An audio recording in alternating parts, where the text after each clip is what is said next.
Muy buenos días, estimados alumnos. Mi nombre es Carlos Gilberto Rodríguez. Soy edafólogo de la Universidad Jorge Tadeo Lozano. Eh, cursé mejor una maestría en desarrollo rural. Mi experiencia laboral va desde 12 años que trabajé en una corporación autónoma regional y 6, 7 años que eh, estoy trabajando en el Ministerio de Ambiente y Desarrollo Sostenible. Actualmente laboro en la Oficina Asesora de Planeación, en el grupo de formulación y evaluación de proyectos. El motivo de nuestro encuentro es facilitar, o mejor, darles a ustedes unas herramientas para la conservación de suelos. Dentro de el desarrollo de un país, el desarrollo social, económico, tiene una vital importancia los suelos. Máxime cuando de él dependemos en un alto porcentaje en temas de productividad agrícola y pecuaria. Somos un país eminentemente también agropecuario. Nuestros procesos, sobre todo demográficos, han dado que el 30% de la población se encuentra en las áreas rurales y el 70% concentrada en las poblaciones urbanas. Caso que hace 50, 60 años era totalmente lo contrario. Esto ha traído como consecuencia, en primera instancia, un desabastecimiento gradual y un riesgo de la seguridad alimentaria del país. Actualmente dependemos de muchísimos, innumerables artículos agropecuarios que son importados.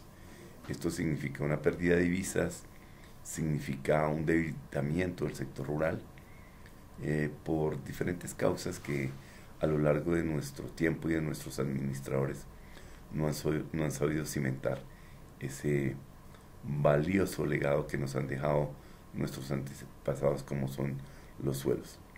Colombia es un país muy rico, muy diverso en suelos, y eso implica que hay que darles un manejo adecuado, hay que conservar los suelos, hay que recuperar suelos.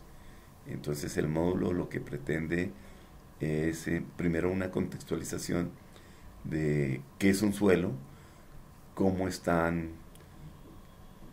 sido su evolución, o sea, tanto conceptual como taxonómicamente los suelos tienen una clasificación. Esto implica que tenemos que hacer un estudio mucho más detallado de los suelos. Tenemos que conocer y caracterizar sus propiedades físicas, sus propiedades químicas, la relación agua, suelo, planta. Tenemos que mirar la relación agua, suelo, planta, hombre, porque como lógico y natural, pues estamos interactuando con ese medio natural. Nosotros somos los generadores de los grandes cambios y no necesariamente los grandes cambios positivos. Generalmente lo que está ocurriendo es que la acción antrópica está llevando a deteriorar y a acelerar la pérdida de suelo, ya sea por el inadecuado manejo o por otro tipo de prácticas como la construcción de grandes obras de infraestructuras, centrales eléctricas, vías, la urbanización que ha desafortunadamente reemplazado esos suelos que son muy fértiles, como por ejemplo los de la sabana de Bogotá o nuestros valles interandinos. Entonces hemos cambiado nuestros suelos por grandes bloques de concreto. Vamos a ver, como les decía, en primera instancia, cómo clasificamos los suelos, ¿no? Cómo son esas características de esos suelos, cuáles son las relaciones que existen entre esos suelos, entre esas propiedades químicas y físicas de los suelos. Y una vez conozcamos un poco sobre eso, vamos a mirar cuáles son las mejores prácticas para conservar suelos. No necesariamente las mejores, sino las más recomendadas para hacer medidas preventivas en el uso y manejo de los suelos. Como tenemos unos procesos ya de deterioro de suelos, también tenemos que implementar algunas medidas correctivas. ¿Para qué? Para recuperar y prevenir esos deterioros que tiene. El país tiene grandes experiencias, como hace 40 años el modelo de la CRAMSA en Manizales, donde las personas que conocen o que han visitado Manizales ven grandes obras de conservación de suelos y que ha permitido estabilizar una zona tan importante del país como es la ciudad de Manizales. Uno ve muchísimas e innumerables obras de gran magnitud, pero que han permitido darle estabilidad y ciertos niveles de seguridad a la infraestructura que se ha construido. Entonces, bueno, para comenzar, yo quiero decir que desde la antigüedad nos hemos preocupado por tratar de clasificar o conocer algo más de los suelos. En Irán, Irak, hace 9000 años ya se trabaja el tema, especialmente relacionado pues con procesos productivos, proceso de trigo. En Centroamérica los mayas, los aztecas trabajaban sus cultivos de maíz. En Egipto también se clasificaban los suelos. Claro, tenían unas condiciones especiales. Las crecientes del río Nilo arrojaban a las vegas bajas del río grandes cantidades de fertilizantes, y eso era conocido por los egipcios para obtener mejores niveles de producción y productividad. Entonces fijémonos que desde el punto de vista humano pues siempre ha tenido un principio, ¿no es cierto? Recordando un poco el tema de los fisiócratas, hablando de economía, dicen que el poder provenía de la agricultura, porque era la única capaz de retribuir con ganancias o con creces lo que se sembraba. Entonces, desde esa óptica, el suelo siempre ha sido un objeto de estudio para la humanidad. Ya más recientemente podemos decir que en el siglo XIX comenzamos a trabajar en algo que llamamos la clasificación de los suelos. Y antes que la clasificación, la definición de qué es un suelo. Desde el punto de vista científico, el suelo se constituye en el objeto de estudio de la edafología. Esta define el suelo como un ente natural organizado e independiente, con unos constituyentes, propiedades y génesis que son el resultado de la actuación de una serie de factores activos, los cuales denominamos factores formadores. Entre ellos tenemos el clima, los organismos, el relieve, el tiempo, sobre un material pasivo, que lo denominamos roca madre o material parental. Aquí hay que mirar la relación que podemos encontrar entre los tres grandes tipos de rocas ígneas, metamórficas y sedimentarias, y las propiedades químicas y físicas de los suelos que ellas originan. Al decir que es un proceso, pues estos cuatro elementos están interactuando sobre la roca madre para descomponer esa roca, llevarla a un estado de, pudiéramos decir, degradación, que permite ir formando suelos. Y la descomposición de esa roca madre mejor nos permite originar los suelos.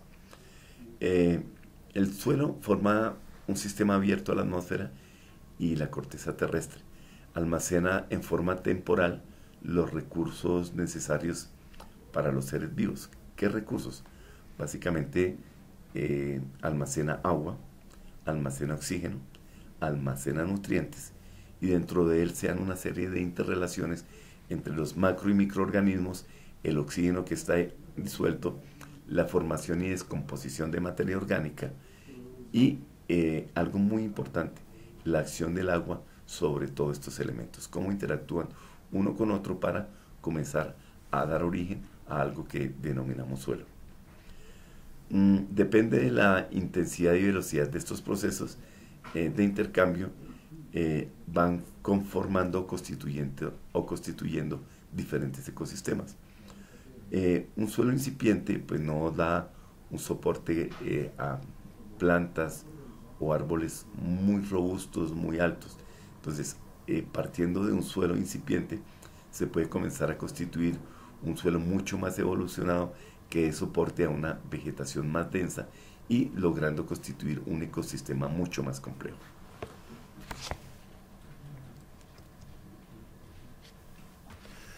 Como venía comentando, el concepto de suelo ha ido modificándose conforme ha avanzado el conocimiento de sus componentes.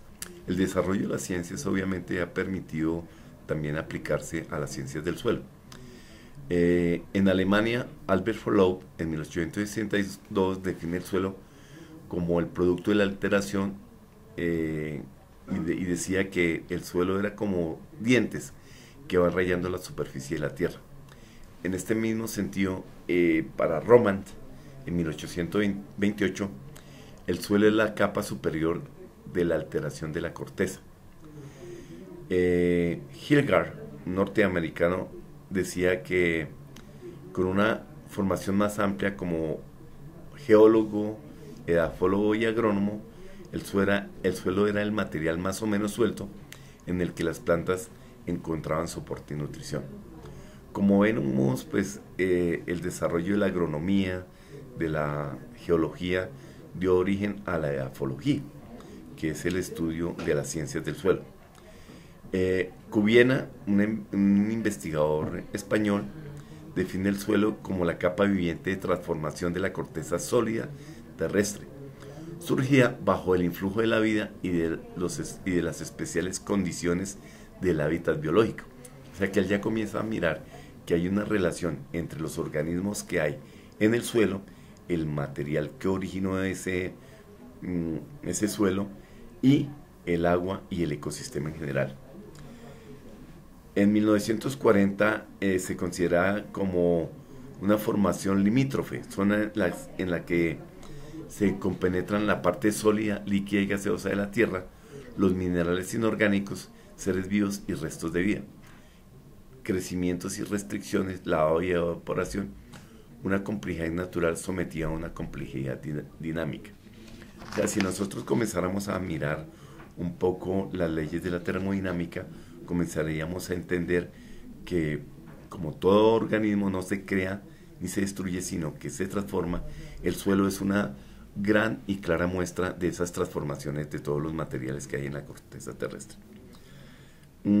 La edafología define el suelo como un ente natural organizado e independiente, con unos constituyentes, propiedades y génesis que son el resultado de la acción de una serie de factores, como ya los decía, que interactúan. ¿Cuáles son esos factores? Los repito: el clima, los organismos, el relieve y el tiempo sobre ese material pasivo que es la roca madre. Tukhachevsky, que es considerado el padre de la edafología, definió en 1956 el suelo como una colección de cuerpos naturales de la superficie terrestre que soportan plantas, que llega desde una matriz no consolidada e inorgánica que yace en las zonas de las raíces de las plantas nativas perennes, a donde se han desarrollado horizontes impermeables a las raíces a 2 o 3 metros de la superficie, que tienen distintas propiedades en material rocoso subyacente, como resultado de la acción de organismos vivos, clima, roca madre y relieve.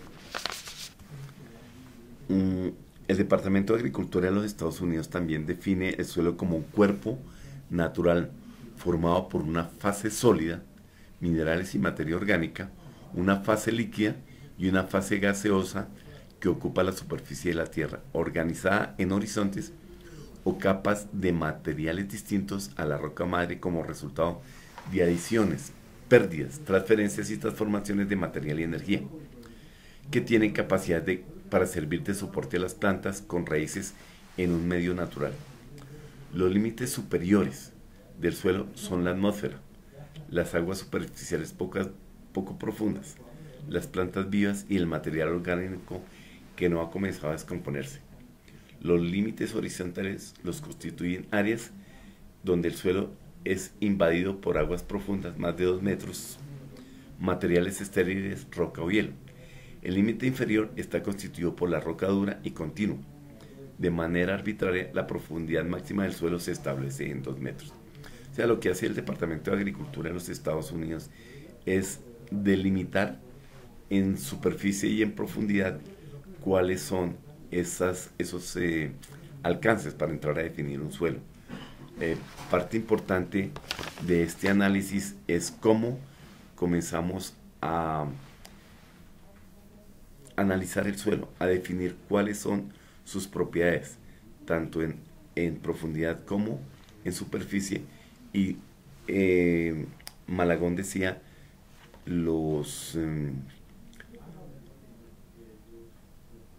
Malagón siempre nos decía que era las 5 dimensiones del suelo, porque él consideraba el ancho, el alto, la profundidad, la dimensión social y la dimensión económica de los suelos. Entonces esto nos da una visión mucho más clara y más precisa de qué es un suelo.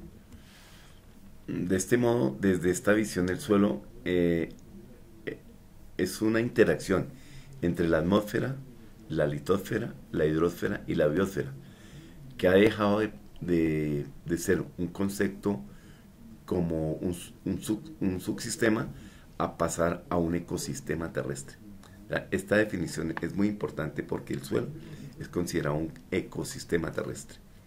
Este concepto sistémico del suelo implica 3 características fundamentales, que es un elemento complejo. El suelo se caracteriza por una atmósfera interna, una economía de agua, flora y fauna determinada, unas partículas minerales y unas partículas orgánicas, estando estos componentes fuertemente relacionados. Es un organismo dinámico. El suelo adquiere progresivamente sus propiedades por la acción continua del medio. La roca madre se altera por influencia del clima y la vegetación. Los residuos vegetales y animales son atacados por los microorganismos del suelo, formando complejos orgánicos coloidales que se denominan humus, que después se mineralizan progresivamente. Se establecen uniones más o menos íntimas entre los minerales procedentes de la alteración de la roca y el humus, las sustancias solubilizadas y las partículas coloidales sufren migraciones, o sea, pueden ir de un horizonte a otro, así al fin de un proceso evolutivo. El suelo da lugar a un medio estable y equilibrado con el clima, la vegetación, la roca madre. Sin embargo, este equilibrio puede romperse mediante una modificación apreciable del clima o la vegetación, comenzando un proceso de evolución.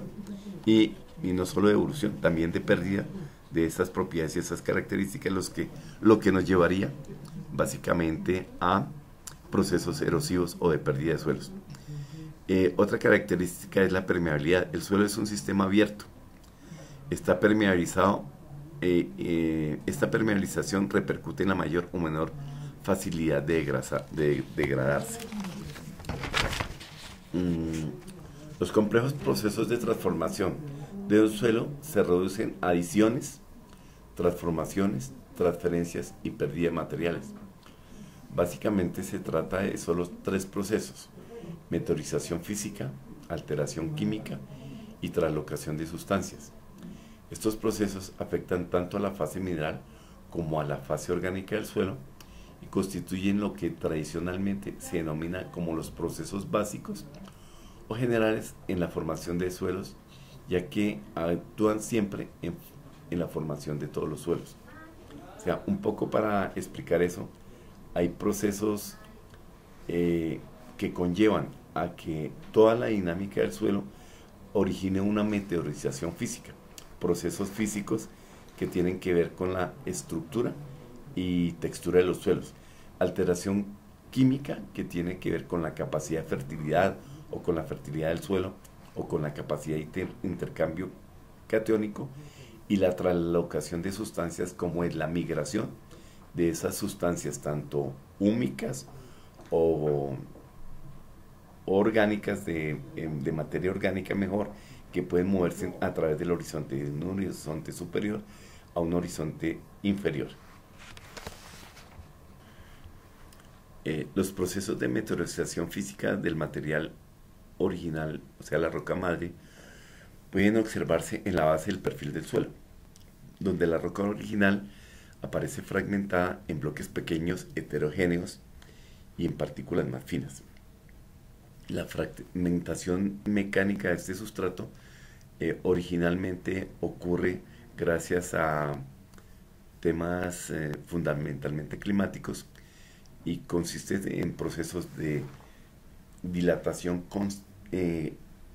contracción debido a la consolidación, debido a la insolación o al congelamiento de ese material.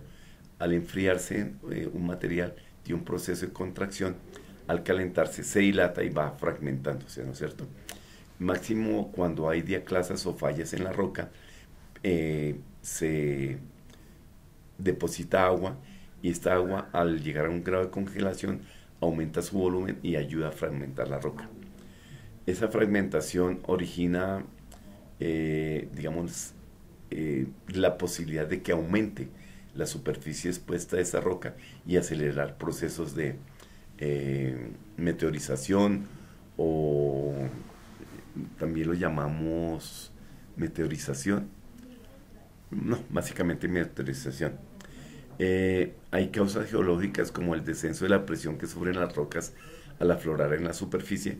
Si una roca logra ponerse al descubierto en la superficie, no está sometida a grandes presiones, entonces se libera esa roca y puede también fragmentarse, ¿no es cierto? La cristalización de sustancias en los poros del suelo y la acción mecánica de las raíces de las plantas pueden llegar a fracturar este material. Entre los procesos de alteración química figura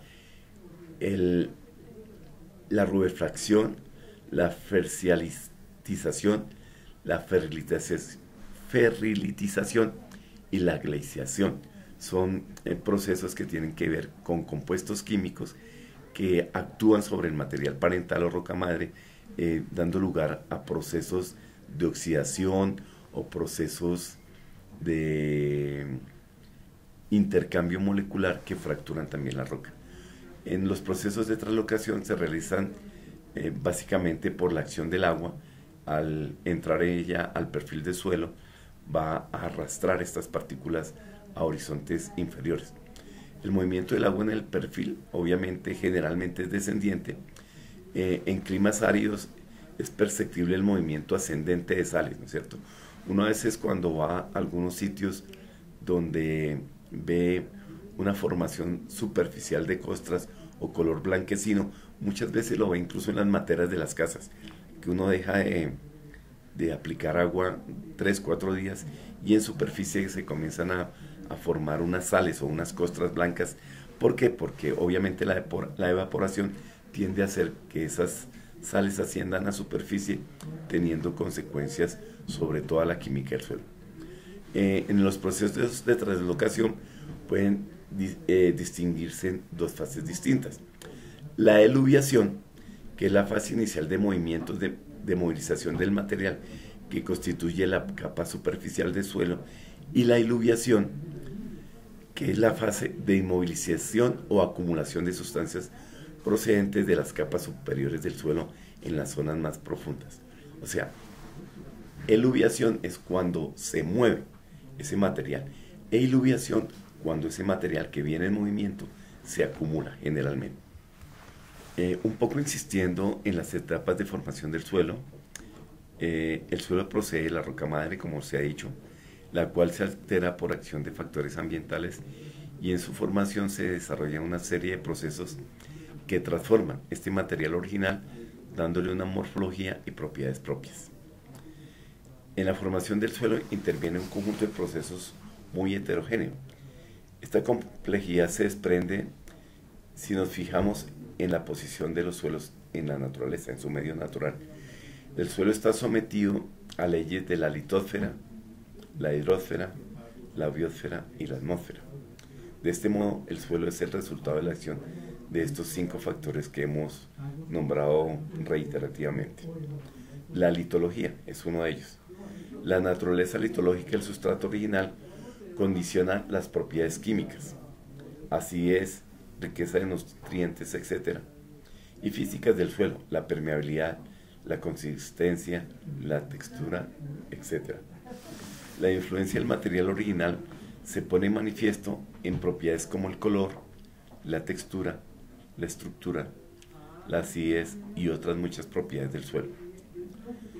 Las rocas que contienen abundantes minerales inestables evolucionan fácil y rápidamente para formar suelos, mientras que aquellas otras, como las arenas duras, que tienen un alto contenido de sílice, que solo contienen minerales muy estables, como el cuarzo, apenas se llegan a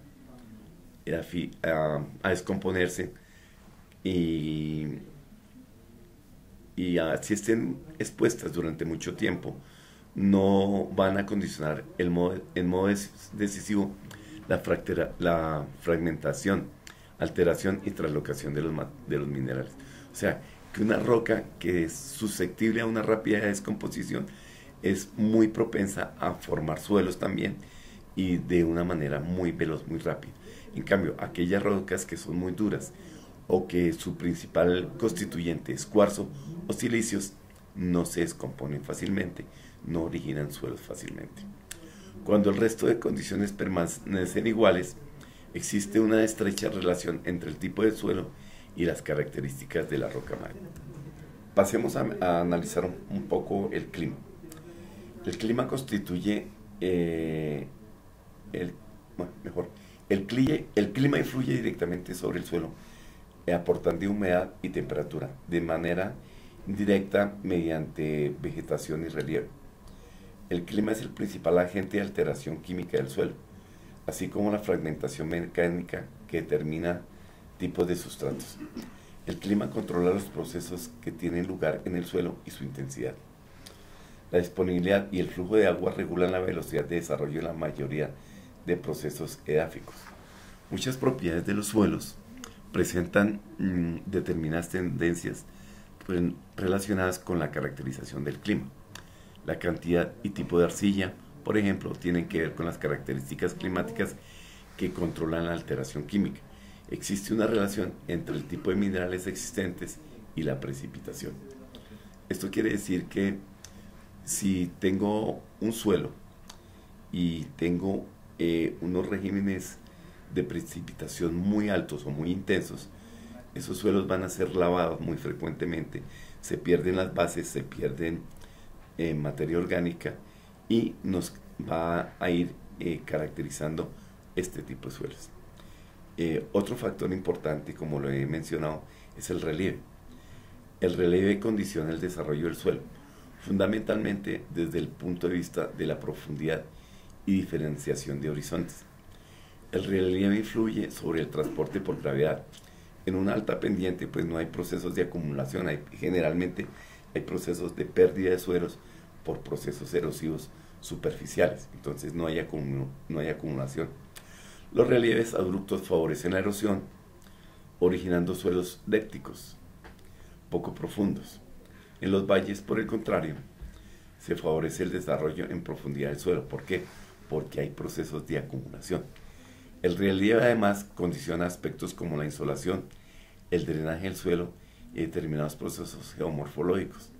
La relación entre el suelo y las características geomorfológicas del paisaje es tan estrecha que su conocimiento es la base para establecer un modelo de distribución de suelos útiles en cartografía y ordenación del territorio. Para hacer un paréntesis acá, cuando uno hace fotointerpretación, la primera aproximación para hacer caracterización o delimitación de unidades de suelos la hace sobre una fotografía aérea donde podemos mirar el tema del relieve. Cuando hay valles, cuando hay abanicos, cuando hay depósitos, podemos encontrar unos suelos de mejor calidad que en una pendiente fuerte o que en unos escarpes. Entonces, el relieve juega un papel fundamental en el conocimiento de los suelos. Para continuar, otro elemento fundamental en la formación de los suelos son los organismos vivos. Los seres vivos están afectando el suelo de diversas maneras. Las plantas constituyen la principal fuente de materia orgánica del suelo, ya que sus hojas, sus raíces, al morir o al caer sobre la superficie, pues van acumulándose y poco a poco se pueden ir descomponiendo, dando lugar pues a la materia orgánica. Los seres vivos condicionan tanto procesos de tipo químico como físico y favorecen en general la fertilidad del suelo. Los animales excavadores como los cucarrones, las chisas, algunos otros insectos trituran y mezclan estos materiales del suelo y van dando una estructura y una normalidad a ese suelo, aportando también en procesos de aireación de los suelos. Bueno, el último factor y en el cual también debemos de hacer énfasis es el tiempo, o lo que llamamos la edad de los suelos, o la edad de formación de los suelos.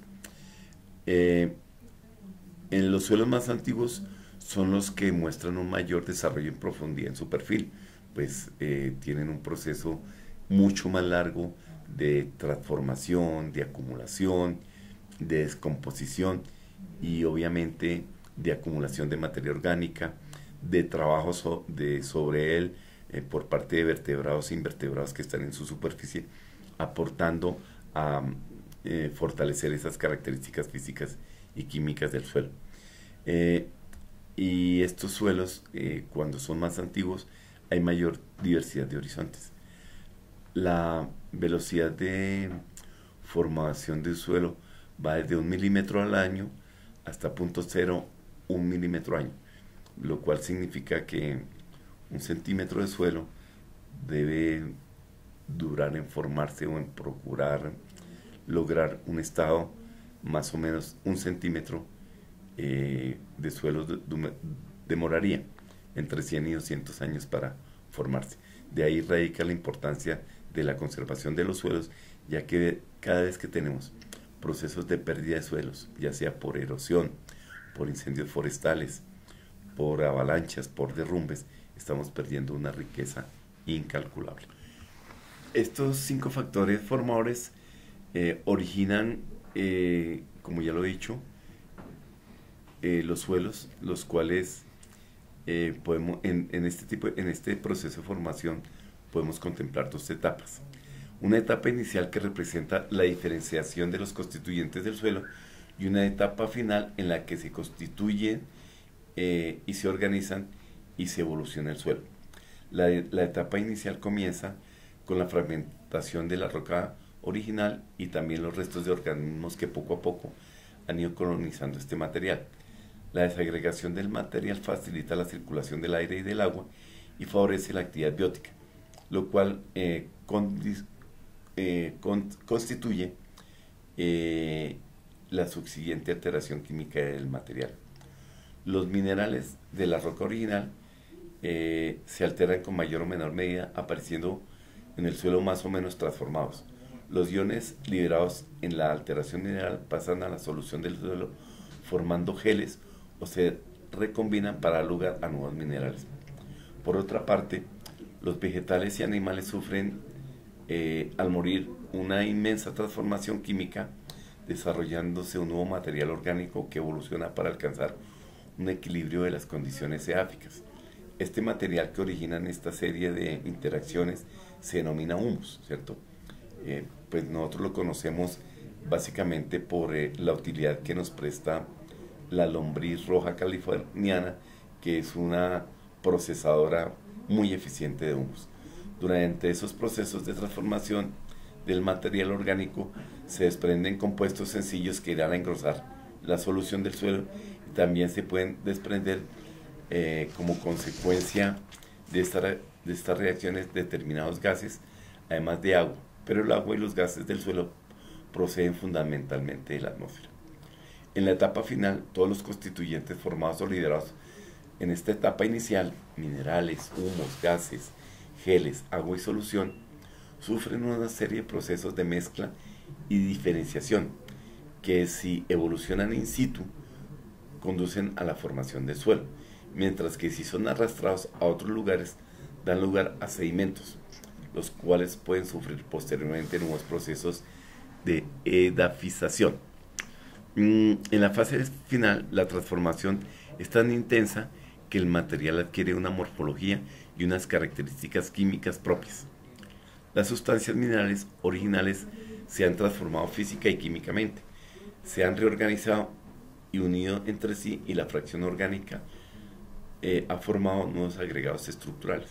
La movilización de sustancias adquiere en esta fase un papel predominante. Cada etapa en la que se organiza el material del suelo se denomina horizonte, y su superposición constituye lo que hemos denominado el perfil del suelo. Los horizontes constituyen las unidades para el estudio y para la clasificación de los suelos. Los horizontes edáficos son capas aproximadamente paralelas a la superficie del terreno y se establecen en función de cambios de propiedades y constituyen y sus constituyentes, que son el resultado de la acción de los procesos de formación de suelos con respecto a las capas. Estos horizontes se ponen normalmente en manifiesto en campo cuando hacemos una cajuela o una calicata, que es un hueco de determinadas dimensiones para poder evaluar cómo se han depositado esos materiales en un horizonte o en un perfil de suelos, y poder tomar información tanto física como química de sus componentes para llevar a una taxonomía y una clasificación del suelo. Eso la gran mayoría se hace en laboratorios para confirmar y caracterizar ese horizonte. Generalmente tenemos tres propiedades para establecer en un horizonte del suelo: el color, la textura y la estructura. Aunque estas propiedades son rápidamente reconocidas, pues tenemos algunos elementos que nos ayudan a facilitar. Por ejemplo, para el color tenemos la tabla Munsen, para la textura tenemos el triángulo textural, y para la estructura pues tenemos una clasificación estructural, si es blocosa, migajosa, columnar, laminar, etc. Bueno, pero eso ya cuando uno es un reconocedor experto, pues rápidamente logra llegar a esa conclusión. Propiedades como la consistencia, la reacción ácida o básica y otras son de gran ayuda. También es cierto que muy pocas veces hay variaciones en esas propiedades. Bueno, y para finalizar este capítulo, me disculpan que estoy un poco afónico, me cogió la gripa el fin de semana y me tiene apabullado. Nosotros no, la edafología ha definido una nomenclatura ABC de los horizontes. La asignación de horizontes constituye uno de los pasos fundamentales en la definición de los suelos. Para designar los horizontes se usan conjuntos de letras y números. Entonces definimos en primera instancia un horizonte principal.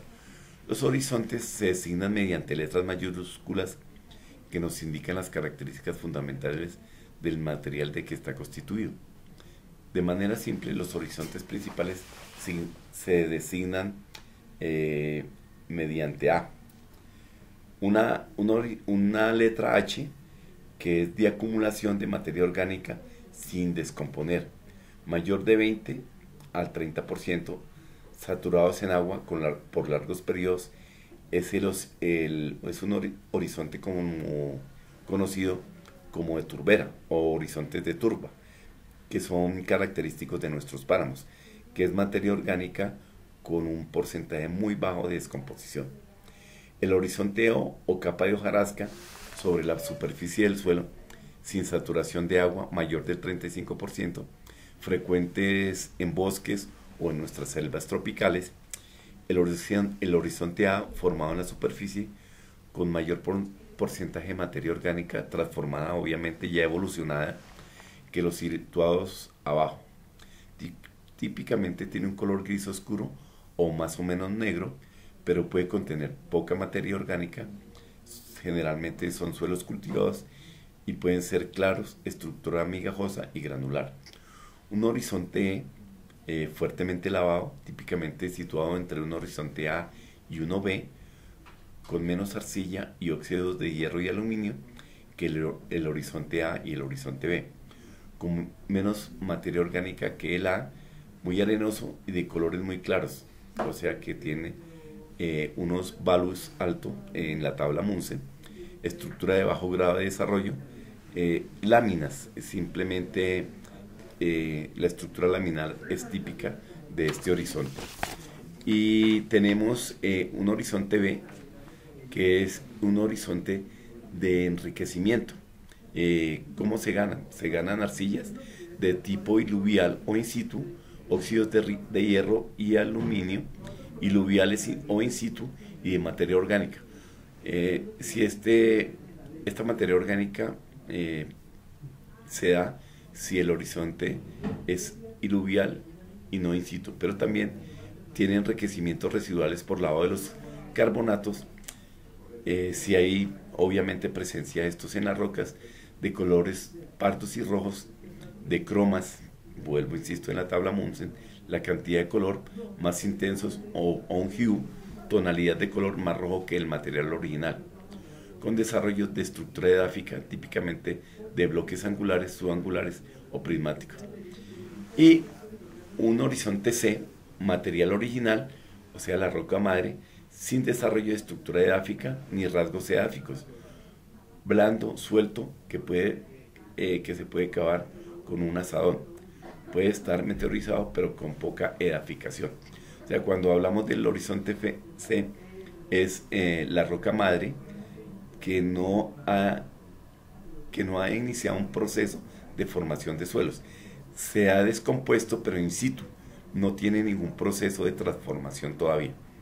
Y finalmente, el material original o roca dura, que es coherente y no se puede cavar.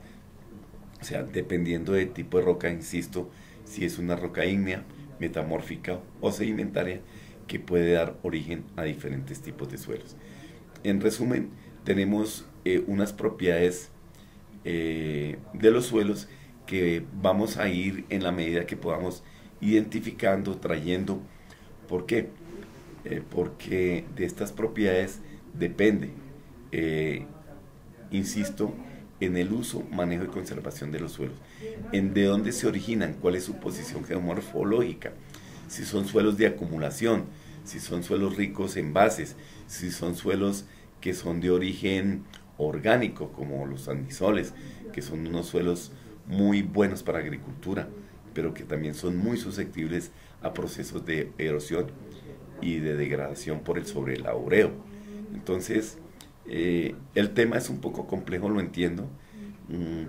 No pretendemos sacar edafólogos, simplemente que ustedes tengan las herramientas fundamentales para poder hacer un análisis un poco más detallado. Y cuando ustedes vean un estudio de suelos, que generalmente es un contenido muy denso, en un estudio de cuencas hidrográficas, generalmente la parte que uno menos mira son los suelos. Y no los mira porque en primera instancia no entiende toda esta jerga, toda esta forma que tenemos los edafólogos de nombrar los suelos. Un tipit distrandep no significa nada para nadie, pero nos está narrando, nos está hablando, nos está dando las características y condiciones, tanto físicas como químicas, de clima, de vegetación, en las cuales se formaron y aún se están desarrollando estos suelos. Entonces, es bien importante que ustedes tengan un concepto claro de cómo hemos llegado y cómo hacemos una nomenclatura inicialmente de un perfil de suelo. En la siguiente sesión espero que miremos algo de nomenclatura de suelos. Con eso, cuando vean esos nombres extraños, pues al menos tengamos una aproximación a qué nos quieren decir esos suelos. Por ahora, pues dejamos ahí. Voy a hacer el link para pasar 2 videos que tengo que nos ayudan a ver la importancia que tienen los suelos para nuestro desarrollo, tanto económico, social y obviamente nuestro desarrollo ambiental y la sostenibilidad de nuestras cuencas.